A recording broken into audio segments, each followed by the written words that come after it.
kulanti waxaana wanaagsan daawadayaal markasta naga daawanaysaan ku soo dhawaada warka Samareeb TV qodobada warka Samareeb TV ugu door koronaya waxaa kamid ah dawladda federaalka Soomaaliya oo u digtay dalal qoraallo marin habaabin ah ka soo saaray rabshadihii Muqdisho ka dhacay dawladda federaalka Soomaaliya oo xaqiijisay in Deni iyo Axmed Madoobe aysan aqbalin casuumaadii farmaajo dawladda Qatar oo ku biirtay wadamada ku walacsan xaaladda Soomaaliya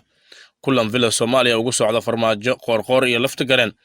qoorqoor xalay kala hadlays Shariif Xasan Sheekh Aadan iyo Khayre gudoomiye ku-xigeenkii hore ee dhanka maamulka iyo maaliyadda gobolka oo gacanta ugu jabtay rasaastii shalay gudoomiyaha baarlamaanka Puntland oo Nairobi gaaray qarax ay ku dhinteen ku dhawaad 10 qof oo ka dhacay caasimadda Afghanistan ee Kabul daawada haddaan ugu cusubtahay ugu soo biir subscribe saar gambaleelkana furul si aad u heshid wararkii ugu dambeeyay halka soo dhigno waa maalinimo axadda taariikhda ay ku beegan tahay 22 February 2021 soo dhawaada qodobadaas iyo kuwa kale oo dhameystiran dawladda Soomaaliya ayaa u digtay dalal ay sheegtay inay qoraallo marin habaabin ah ka soo saareen dhacdooyinkii Muqdisho ka dhacay jimcihii ee ciidamada dawladda iyo mudaharaadyaal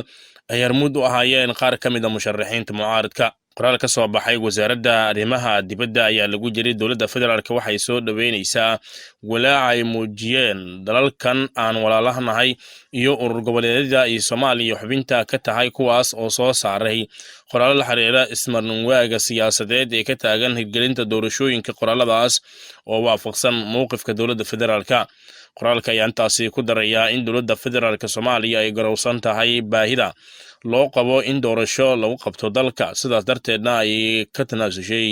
arrimo badan oo ay isku hayeen dawlad goboleedyada kuwaas oo ay ka mid ahayd doorasho qof iyo cod ah si loo gaaro heshiiskii 17 September nasiib darro ayada oo uu u jiro heshiiskaas iyo rabitaanka dawladda federaalka Soomaaliya ay wax uga qabanayso walaacyada jira saameynta wada shisheeye ayaa wali caqabad ku ah in la soo gabagabeeyo heshiis dhabaha u xaariya doorashada ayaa lagu jiray qoraalka wasaaradda arrimaha dibadda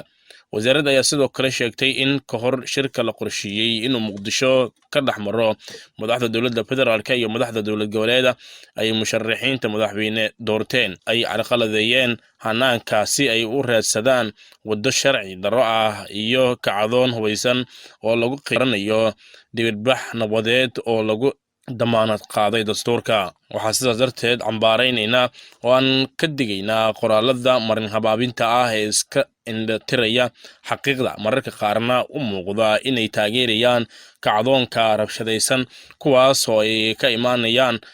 meelaha qaar ee aan ognahay ficilada xun ee ay ka wadaan gobolka si been ahna isaga dhigaya inay mas'uul ka yihiin mustaqbalka dal kale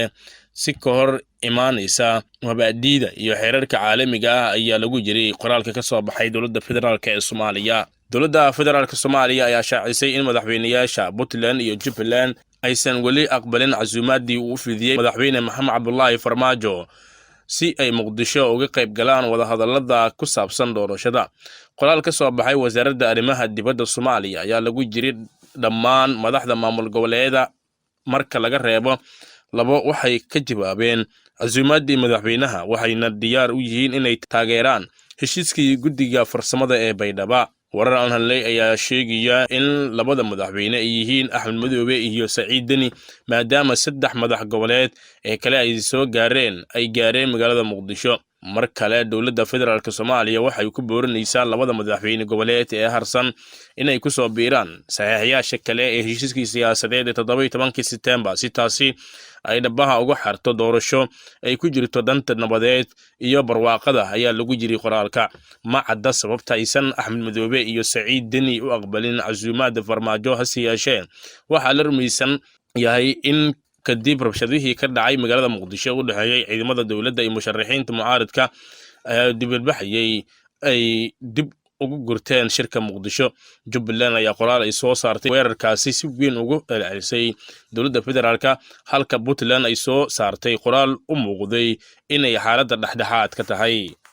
dawladda Qatar ayaa ku soo biirtay wadamada ka walacsan xaaladda siyaasadeed ee Soomaaliya war-saxaafadeedka Qatar ayaa lagu yiri dawladda Qatar waxay kor u qaadaysaa walaaca daran ee ku aadan xaaladaha ka soo cusboonaaday caasimadda Soomaaliya labadii biri ee la soo dhaafay. Hadalkan ayaa soo baxay Sabtidii. Wasaaradda Arrimaha Dibadda Qatar waxay ugu yeertay dhinacyada kala duwan ee Soomaaliya inay dejiyaan xaaladda kana hortagaan in ay xaaladda ka darto iyo inay abuuraan siyaasad xakamaysan ayaa lagu yiri qoraalka. Madaxweyne Maxamed Cabdullaahi Farmaajo ayaa xalay waxa uu kulan la qaatay madaxweynayaasha Hirshabelle, Koonfur Galbeed iyo Galmudug. Kulanka ayaa ah kii looga hadlayay arrimaha doorashada ee ay diideen kasoo qaybgalkiisa Jubbaland iyo Puntland. Madaxweynaha Galmudug Axmed Cabdi Kaariye Qoorqoor ayaa xalay guryahooda ku booqday madaxweynayaashii hore ee dalka Shariif Sheekh Axmed, Xasan Sheekh Maxamuud iyo ra'iisul wasaarihii hore ee xukuumadda Xasan Cali Khayre.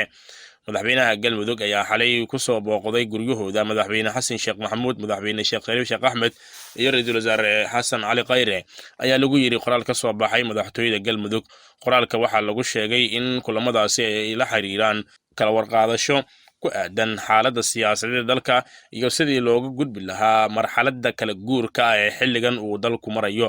Kulanka madaxweynaha Galmudug Axmed Cabdi Kaariye Qoorqoor ayaa isugu jira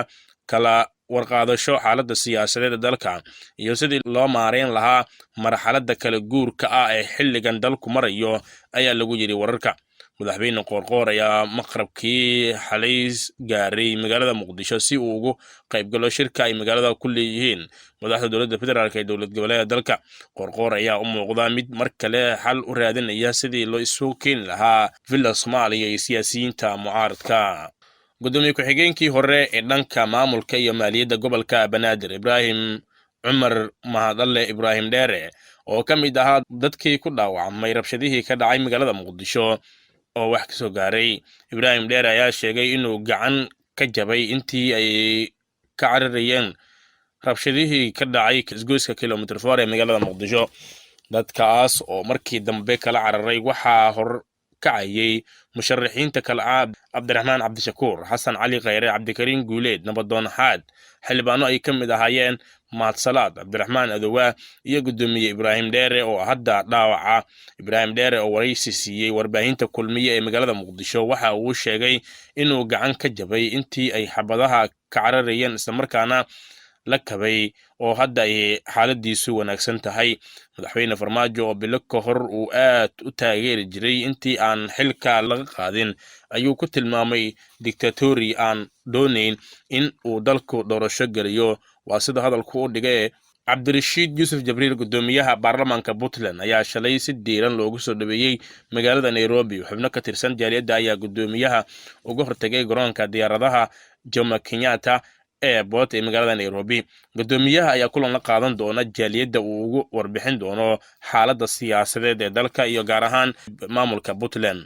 ugu yaraan 5 qof ayaa ku geeriyootay, 2 kalena waa lagu dhaawacay kadib markii qaraxyo kala duwan ay ka dhaceen caasimadda Afghanistan ee Kabul. booliiska ayaa sheegay in qof dumar ah ay ka mid tahay dadka ku dhintay qaraxyadaasi. ilaa hadda lama oga cidda fulisay weeraradan. Kabul waxaa si xawli ah ugu kordhay tirada dilalka qorshaysan ee lagu dilayo dadka uu dhaqaaqa arrimaha bulshada, saraakiisha dowladda, saxafiyiinta iyo dadka rayidka ah. wadahadaladii nabadeed ee u dhexeeyay dowladda Afghanistan iyo Taliban ayaa hakad ku yimid iyadoo maamulka Biden uu dib u eegis ku sameynayo heshiiska ka bixitaanka ciidamada Mareykanka ee Afghanistan kaas oo la saxiixay sanadkii hore ee 2020. hogaamiyaashii xukunka lagu tuuray ee xisbigii hore ee xukuumadda